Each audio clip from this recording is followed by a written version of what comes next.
going to start with a question someone just asked because it sets the tone in a certain way, right? Says, does the world really need saving? Does the world need saving? In other words, if humans are going to become extinct, maybe we can do something about it. Maybe it'll never happen. Maybe it's going to be so far out into the future that none of us need to worry. There's different possibilities. And this fellow says, does the world need saving? The answer is that it's irrelevant whether the world needs saving, whether we can save it, whether we should save it. We can't do anything about extinction. Mother Nature, so to speak, programs the extinction of a species when she spawns it. Okay, so every species will eventually go extinct. Some sooner than others, but they all go extinct. And whatever kills them, I'm saying, has to do with the vitals. Some people think that humans are not animals. Well, some of us are. But people have this notion that because we have intelligence, right, that we're not really animals, that we are so different than the rest of the animal kingdom that for all practical purposes, we are not animals. That's their reasoning.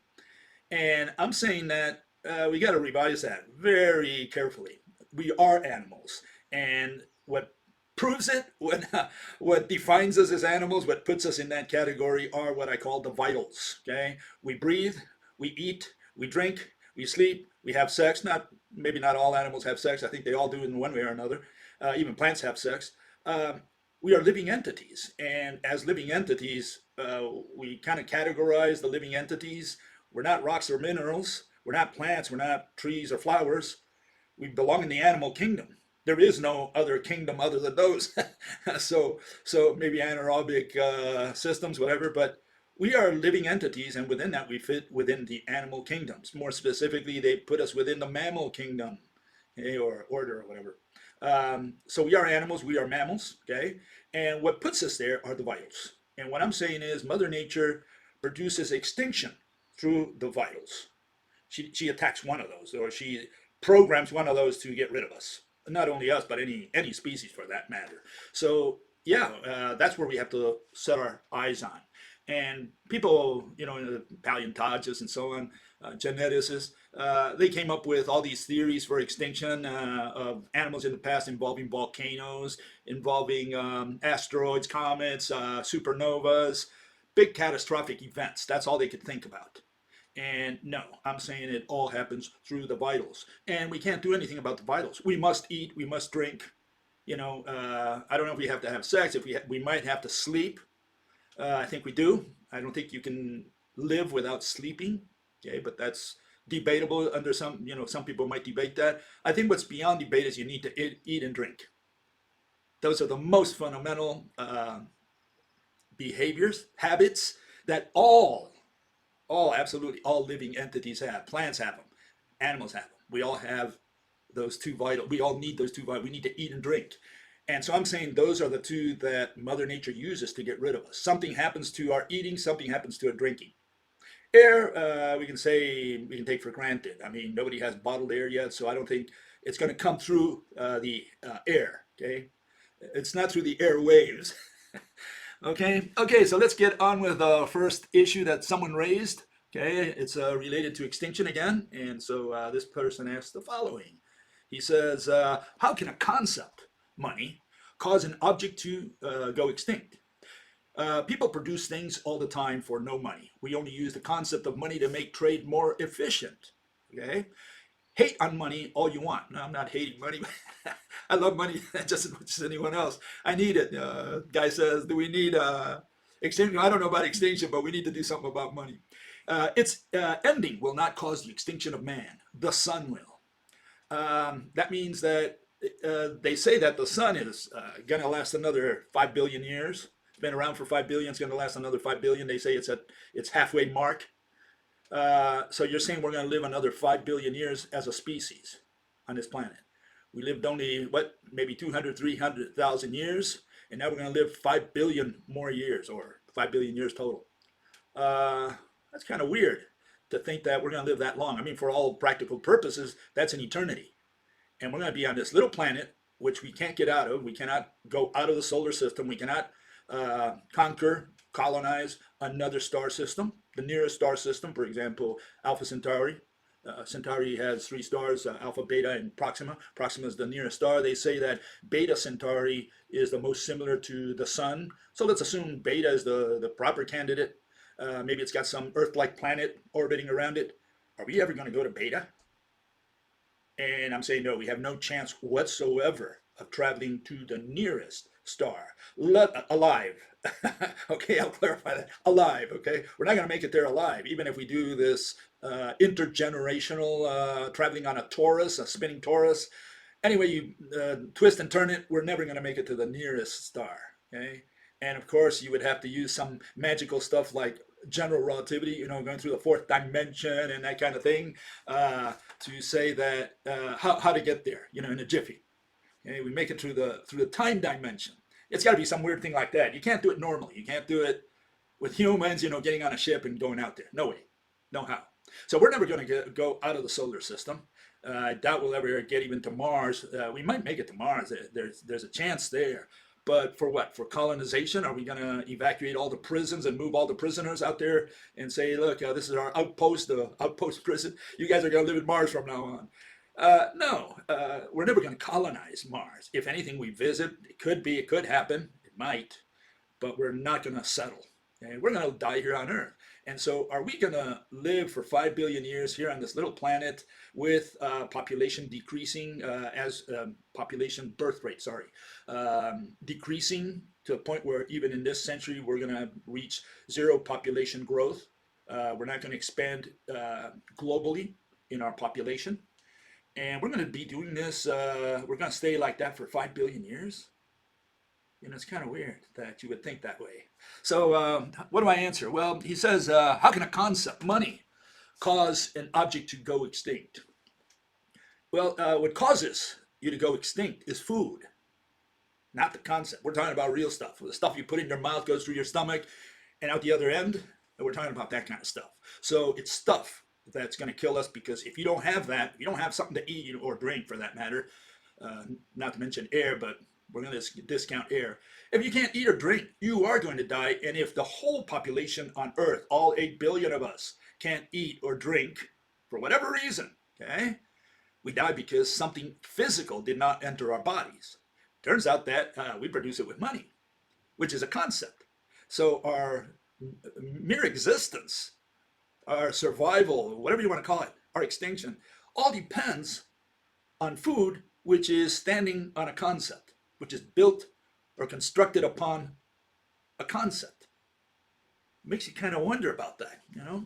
It already, the production of all this and the distribution of food relies on a concept. And let me give you, for instance, here well, let me give you first a little story before I go into this one. You talk about concepts, okay? You say, well, am I saying that a concept maintains us alive, and if the concept disappears, we disappear? Well, concepts have a way of materializing. You know, you have debt, okay? You owe the bank money, you owe the credit card company, you owe the mortgage company, whoever, you owe money, right? It's a concept. Here's this concept running around, just a number out there. You receive a bill every month. Maybe you don't even receive a paper. You see it on the internet. It's a number. And because of that concept, you jump up and down. You get a second job. Maybe you marry so that you pool your resources together with your wife. You know, you do whatever you need to do. You jump around because of this concept, this number that's in a computer. You know, it's got consequences. And because of those consequences that you foresee coming, if you default on your payments or whatever, you're jumping around. You're standing on your head. You're getting a second job. You know, you do whatever's needed. Maybe you rob a bank. Maybe you kill someone and steal from them. Maybe you kill your grandfather so you can inherit. You do all these things for this concept. Now, isn't that scary? A concept is governing you. It's the remote control that moves you around. So weird. But here, this is what I wanted to show you. Okay, here's a bridge, okay, and you're going to construct it up in the air, okay, it's gazillions of miles above the earth, right? You're going to construct this bridge and you put it over the concept mass. Mass is holding the bridge up above the clouds. Would you walk on that bridge I mean, its foundations are sitting on mass. Kind of scary, isn't that? And here's our situation today, okay? We have food, all these items of food, and they're real, and they're sitting on this concept we call money. Now, money there, I made it tangible, bills, but really today it's almost all abstract. It's just a number in a computer. That's what 99% of the money is out there. It's just a bunch of numbers in a computer. And let's hope no hacker gets to that and wipes all the accounts on Earth, from the record, because I don't know what we all would do if someone just goes in there and goes blip, turns everything to zero, which is what some hackers might try to do. Okay. And yeah, we need to fill our bellies with all this food, and all this food just sits on money. And it only gets produced and distributed because of money. So yeah, in a way, you're saying a concept kills us? Yeah, indirectly, because the concept produces the object. Okay? And right now, maybe in advanced nations, 80-85% of those economies are all services. A lot of them lately, becoming internet services. A computer guy, he does programming, or he creates an ad, or does commercialism, or sells information, or whatever. It's all a concept, and 85% of that are services that we have in our economy, both in labor and in GDP, as a percentage of GDP. And that produces the very little 1% of agriculture, which keeps us all alive, because it produces and distributes the vitals that we need to stay alive one more day. Now, isn't that you should sit back and think for a minute, the situation here. This is a little different than it was 50,000 years ago, where, we went out into the plains, saw a mammoth or whatever, just killed it, threw a lance, killed it, and we had food for a week for the whole clan. We were in direct contact with the food, and the food outnumbered us. Naturally, Mother Nature says, we're going to produce all these buffaloes, all these mammoths, whatever we had out there, that we hunted, and it produced tons of it. So there was maybe a 10-to-1 relationship between the amount of food, usually herbivores, with respect to the apex predators, which was us. That's a different story than what we have today. Today, food has become a Goldilocks type commodity. Okay? It's just right. Now, what do I mean by that? I mean that you can't produce too much of it, because if you do, well, the price goes down. It's cheap. And maybe not everybody wants it. Like, you have an apple orchard in California. So you hire a bunch of Mexicans, they cross the borders, they're wetbacks, okay? You pay them, I don't know, $5 an hour. And you tell them, go pull all my apples from every single tree. Okay, so you pull them all out. You pay these guys to do that, okay? And now you put it on the market. Turns out they only buy, the public out there only buys maybe 20% of them. Most people maybe don't want apples, or they eat something else. And so you only sell 20% of your apples. So why did you produce 100% of your apples, paying all these guys more time than necessary to pull them off the trees and then distribute them, take them to the distributor? In other words, you have to ship them out, right? Box them maybe, whatever. Why did you do all that work, pay all this money, when they only bought 20% of your product, and very cheap, because there were so many apples that they were 10 cents a piece? I think what you would like to do is pay your workers a little less, a lot less if you can, have them work less hours, pull only 20% of your apples out, so that once you did your market, you study in the market of how much apples you really, or realistically plan to sell. You pull only 20% of your apples out. That's what you put on the market. That's what you sell. And you sell them not at 10 cents a piece. You sell them at maybe $1 or whatever a piece. That's the way it's done. And so, we produce food in that way. We produce only so much food on Earth. We could produce a lot more if we wanted to, but what would we do with the excess? So what we do is we produce enough food that we know is going to be bought out there, and that's a function directly of population. We don't produce twice as much food as we produce today, because we only have 8 billion people, so we don't produce food for 16 billion people. Because for one, we're doing overwork that, and most of that product will go extinct, sit on the shelves and die, get rotten, and the other one is going to pull the price down. So it's the supply and demand curve, standard supply and demand curve.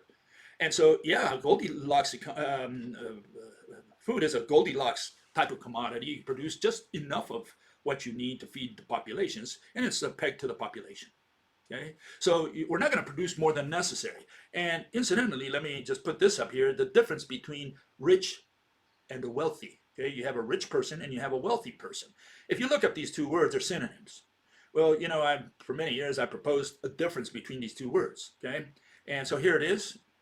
Rich guy is a guy who has money, who has liquidity. Wealthy is a person who has things. Now, you can sell things and become rich, and you can buy things and become wealthy. Okay, so there's a cross between those, but I want to keep those two words separately. Rich is a guy who has money, and wealthy is a guy who has things. And you can imagine what that has to do with our extinction theory. Okay, we have the rich and the wealthy. You could be rich and not have a single carrot to eat, and so you're not wealthy. Okay, now maybe you say, well, I can buy one. Well, that's if the guy who has the carrot is willing to sell you his carrot for your $1,000,000, which are worthless pieces of paper or maybe just a number in a computer. So you say, I'm going to transfer $1,000,000 to you. Well, you said, well, that's just a number. I don't care for that. I'm going to stay with my carrot. Okay? So keep all this in mind. Factor it into your notions of extinction.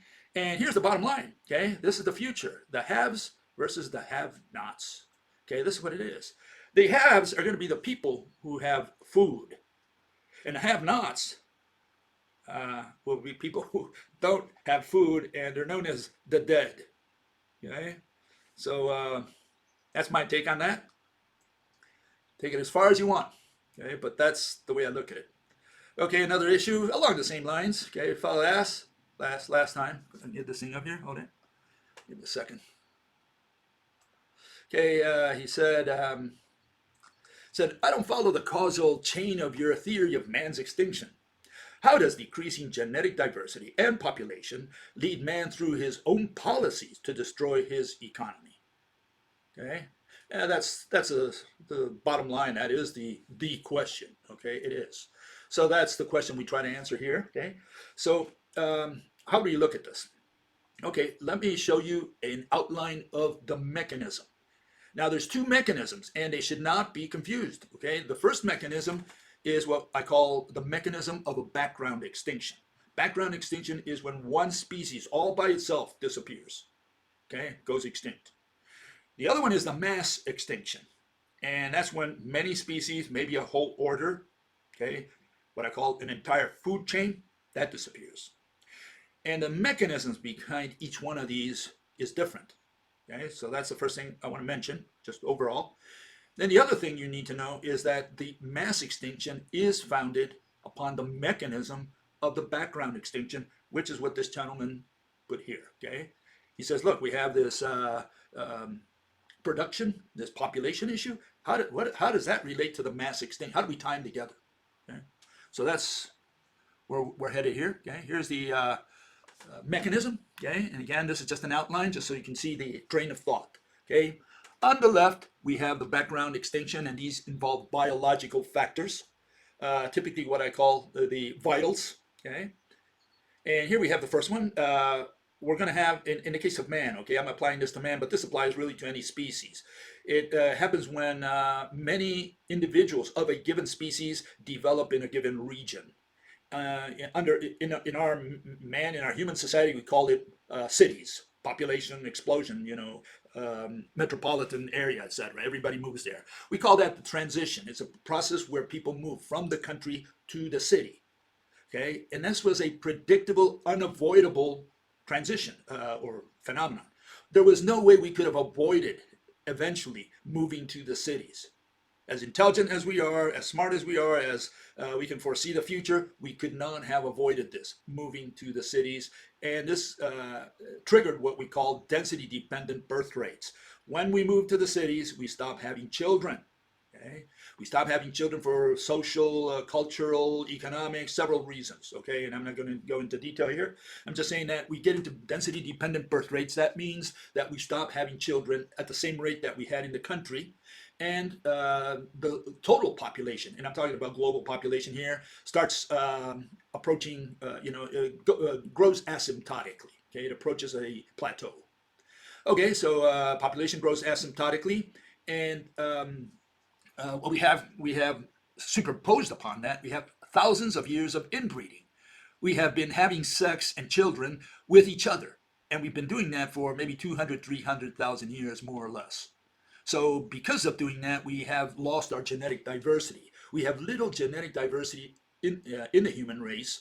A Chinese man, even though he's got slanted eyes and he's different than the black man of Africa and different than a Russian who is white and so on, we all look differently superficially, but our genetics are almost identical. We are all clones of each other in so many other respects, especially what concerns diseases, our defenses against diseases, that we can say that all humans are essentially clones today, all 8 billion of us. And we descended from the 2.5 billion people that existed when I was born, that came out of the 1 billion people that were here maybe in 1820 or thereabouts. We descend from the 300 million that came out of the beginning of the Christian era.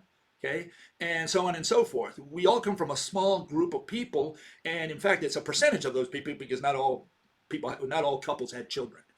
So we've lost our genetic diversity pretty much, and we also get this population pyramid overturned because our population grows asymptotically. That means that we get older. We have more old people in our population mix, and fewer younger people.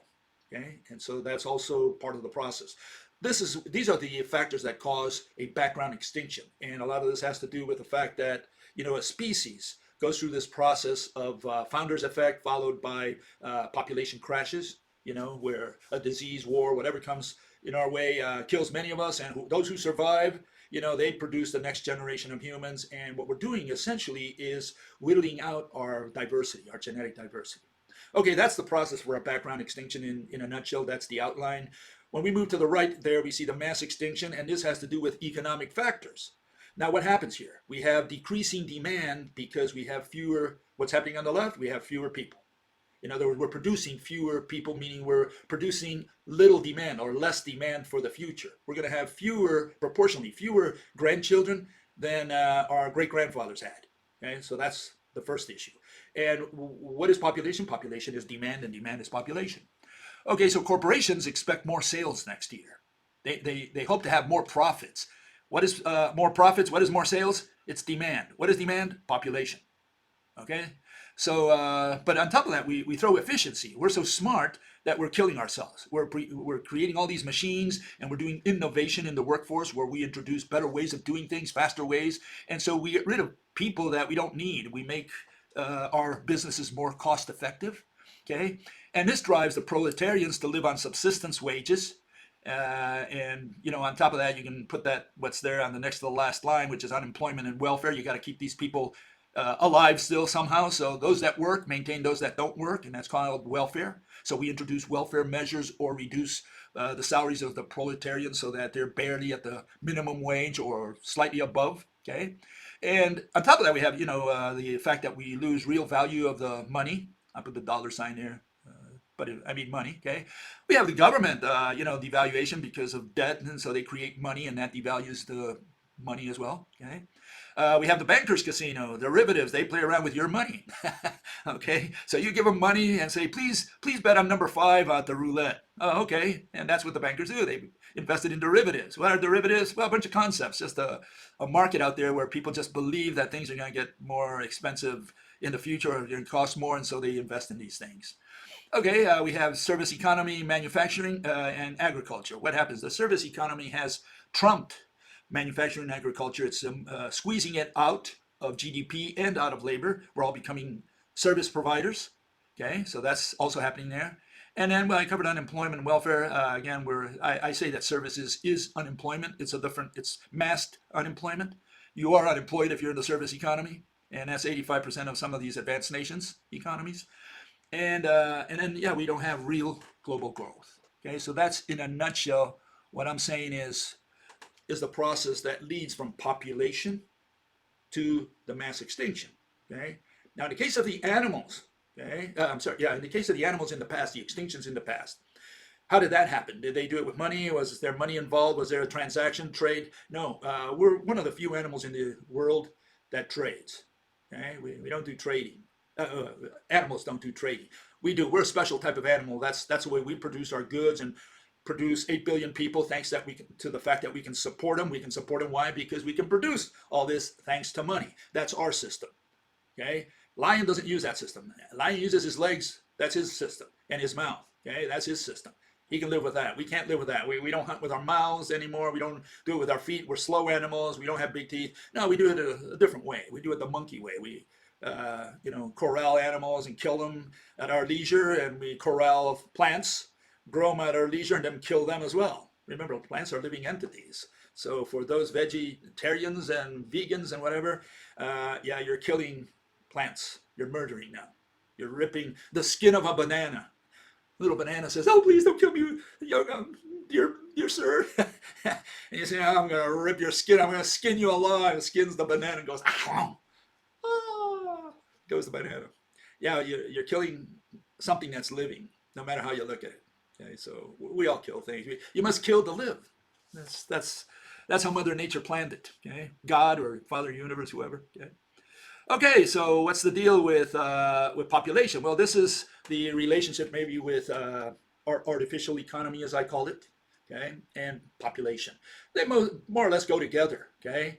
And at some point, we're going to reach a maximum population, which means we're going to reach a maximum growth in global economics. In other words, we cannot continue growing forever, okay? We cannot have the economy of 16 billion people for only 8 billion people. Okay, the economy is proportional to population. Okay, so that's one issue, and that takes us back to. Let me show you this first. Okay, so this is our how the population grows. Okay, typically, and I was born in 1952. In those days, it was about 2.5 billion people on Earth, and in just almost 70 years, we've become 3 times as many. We're 7.5 to 8 billion people today. 3 times as many since I was born.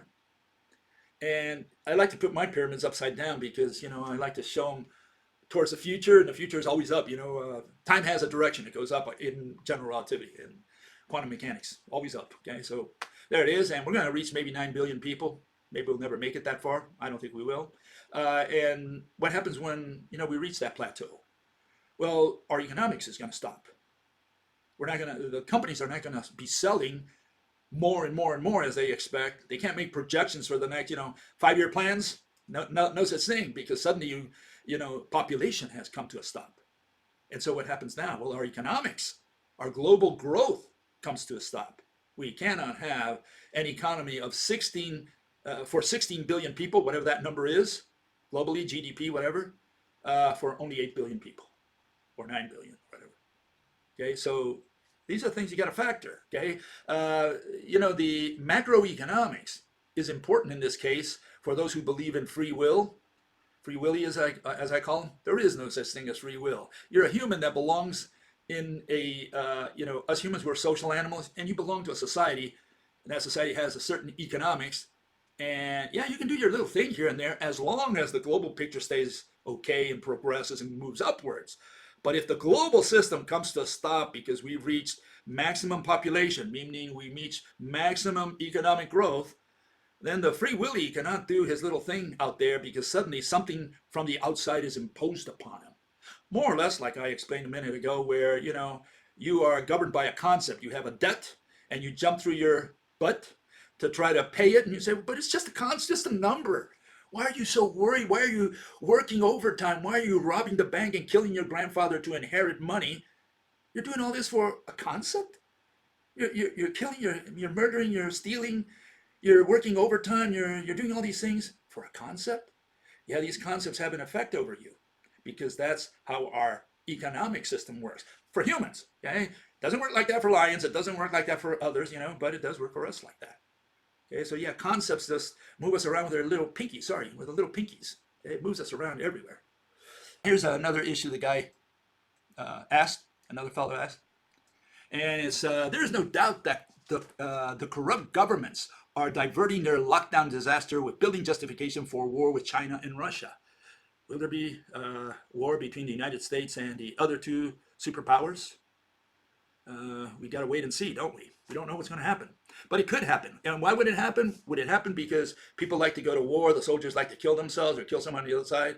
Well, some of them might do, but it all comes down to economics. It has to do with interests and gaining markets and that sort of thing.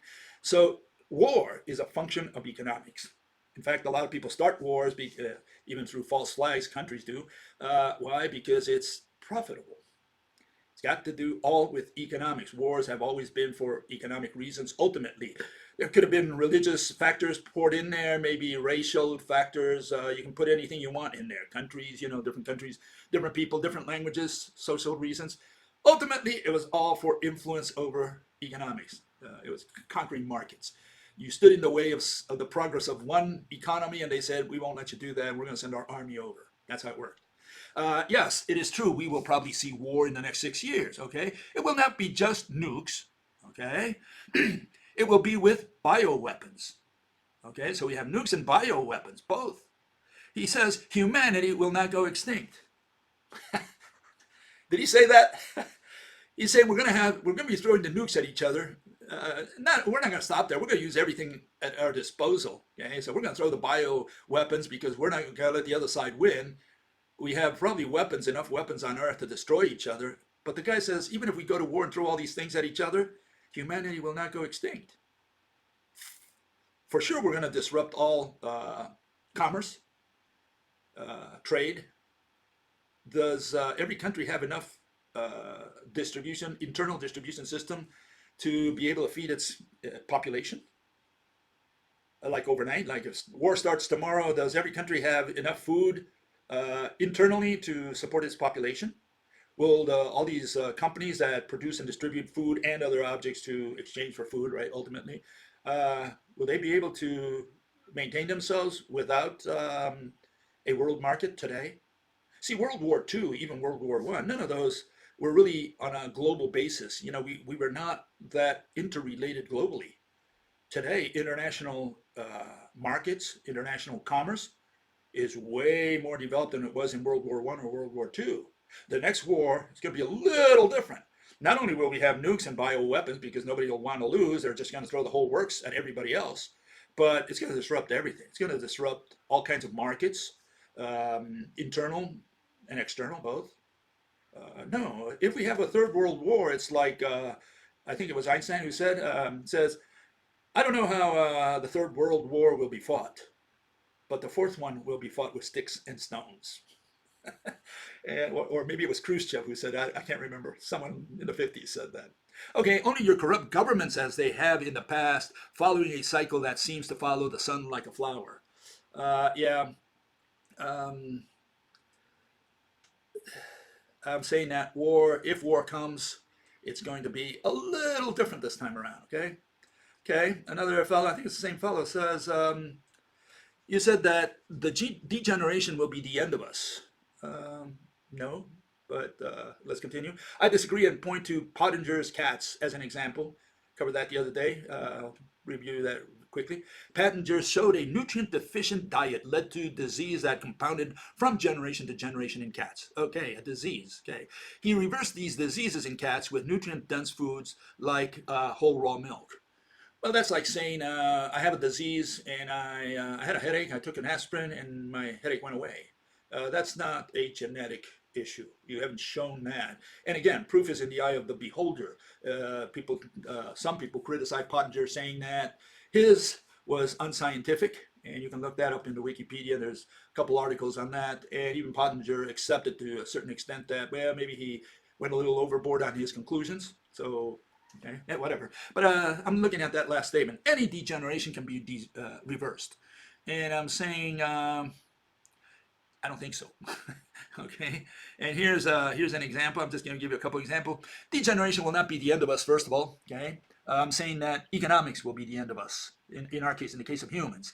But let's move on. Inbreeding would cause our extinction. But fortunately, the way I see it, okay, the global economics will collapse much sooner and spare us the agony of a slow death.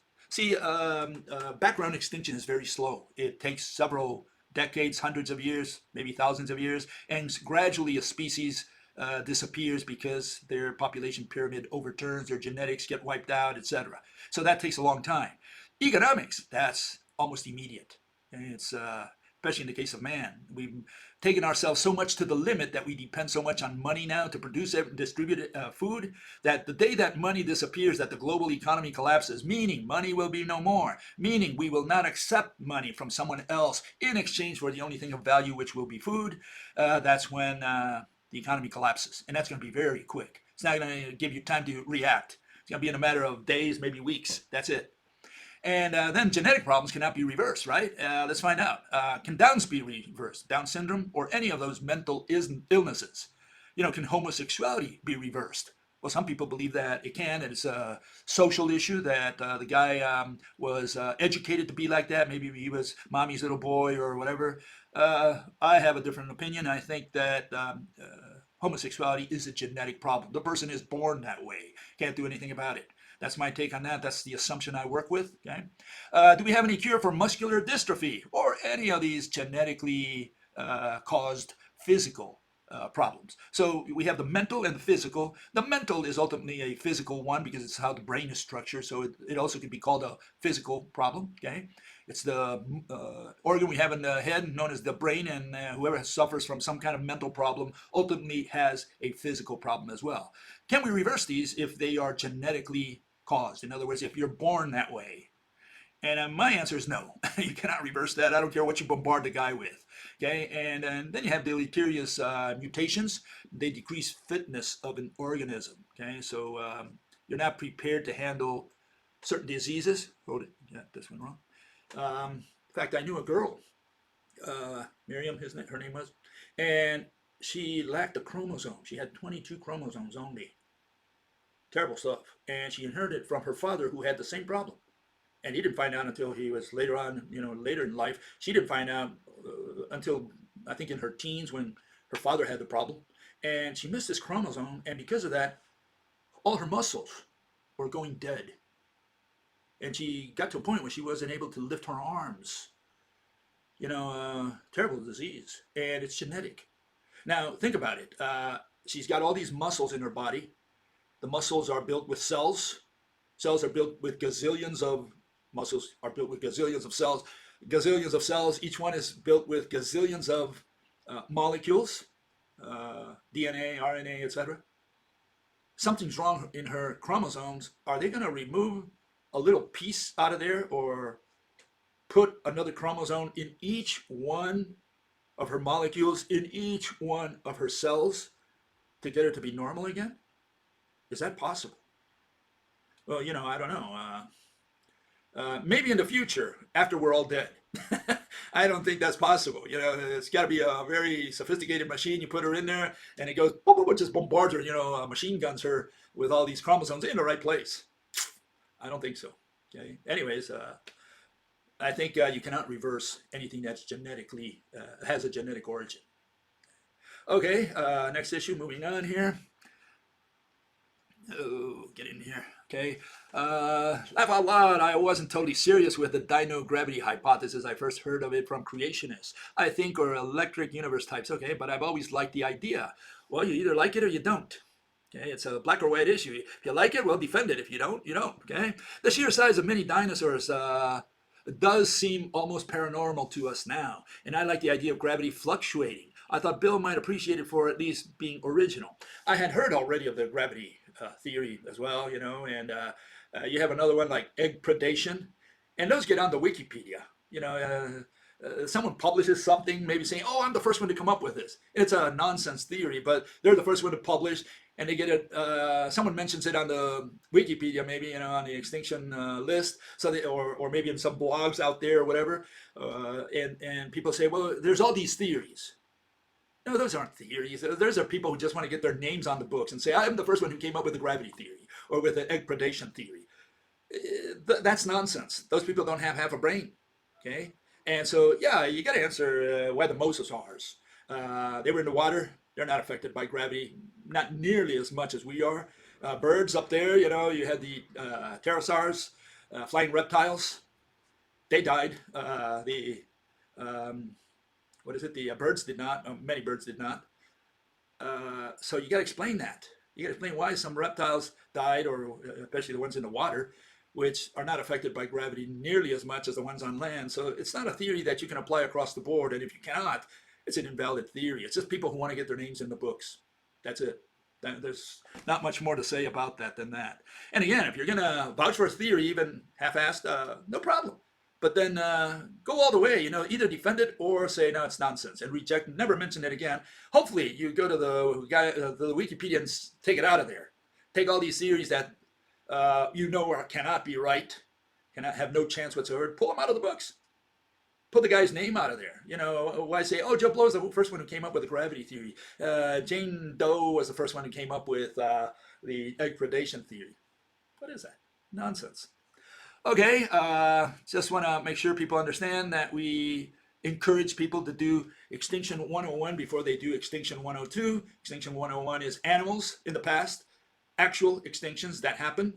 If you're a religious person, you may not believe in that. If you're a fundamental Christian or whatever, you may not think that animals died in the past, those that we find in the rock, because you don't believe that those rocks took that much time to be made by God. And if you find someone down there, well, it was just only 3,000 or 4,000 years ago, and that's not a dinosaur, it's an elephant that's had arthritis. Now, you can come up with all kinds of theories out there, and some people don't believe in that.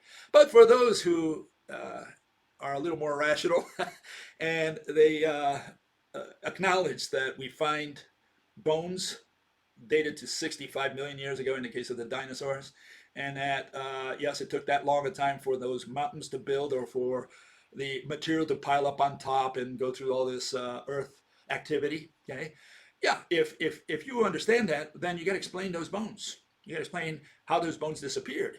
And the main thing here is selectivity. You got to explain how the dinos disappeared, the whole order, and left the mammals alive. You got to come up with a mechanism that kills one, what I call food chain, you can call it whatever you want, and leaves another food chain rolling as if nothing. Okay.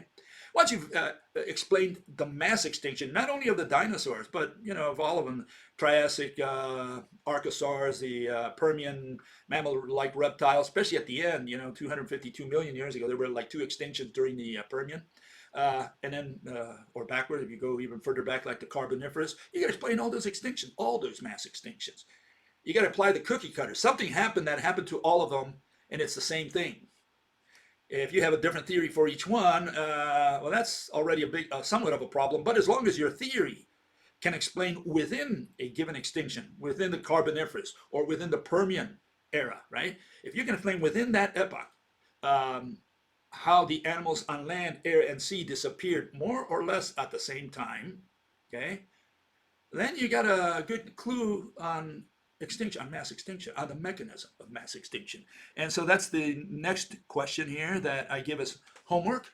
And anyone is welcome to do the homework.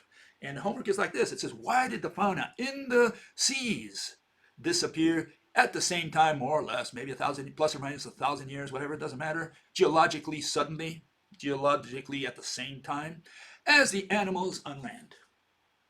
And that, if you can figure that out, if you can figure out a mechanism that ties the animal in the land, on land, with the animal in the seas that died approximately at the same time, why did that happen at the same time? Could it be that they were all related to some kind of food chain, or maybe the plants that they ate started more or less at the same time in the past? Well, I don't want to give you any clues, but just answer the question. The homework is there for you to do, and you get a beer.